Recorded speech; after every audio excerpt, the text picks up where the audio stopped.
بہت سارے لوگ اپنے ناموں کے ساتھ نواب، سردار، خان، ملک یہ لکھواتے ہیں، صدقۃ الفطر ادا کرتے ہیں 200 روپے۔ اور ہم میں سے لوگ ہیں جو 500 سے لے کر 5000 تک نیٹ کا پیکج لگواتے ہیں پر منتھ۔ صدقۃ الفطر کے لیے 20 مفتیوں کو فون کرتے ہیں، لیکن اتنا ہے وہ اللہ کے بندے، بل الانسان علی نفسہ بصیرہ، کبھی اپنے اندر بیٹھے ہوئے مفتی سے بھی فتویٰ لے لیا کر۔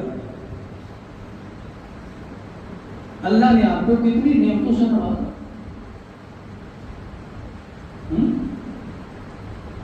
آپ ہر وقت یہ گندم کے حساب سے دیتے رہتے ہیں۔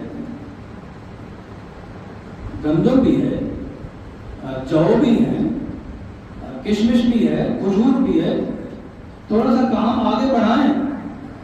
اور یہ صدقۃ الفطر ادا کرنا ہوتا ہے جب روزے ختم ہو جائیں۔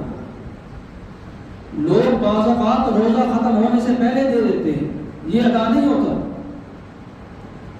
یہ ادا نہیں ہوتا۔ اللہ کے رسول صلی اللہ علیہ وسلم فرماتے ہیں کہ صدقۃ الفطر طہرۃ للصیام عن اللغو والرفث، یہ صدقۃ الفطر جو آپ کے روزوں میں کمی کوتاہی ہو گئی ہے، کوئی اقوال و افعال ایسے ہوئے جو شریعت کے خلاف تھے، آپ صدقۃ الفطر ادا کریں، اللہ اس کے بدلے میں آپ کے سارے گناہ کو معاف فرمائے۔ لیکن ابھی کچھ گناہ ایسے ہوتے ہیں جو ہم نے پہلے بات میں کرنے ہوتے ہیں، اللہ معاف کرے، ہم صدقۃ الفطر ادا کر چکے ہوتے ہیں۔ اور طعمۃ للمساکین، اور یہ مساکین کے لیے اللہ نے کھانے کا انتظام فرمایا۔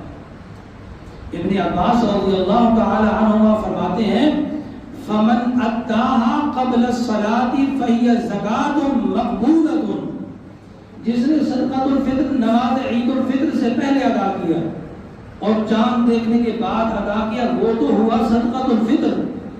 ومن اداها بعد الصلاة فهي صدقۃ من الصدقات، وہ ایک عام صدقہ ہے۔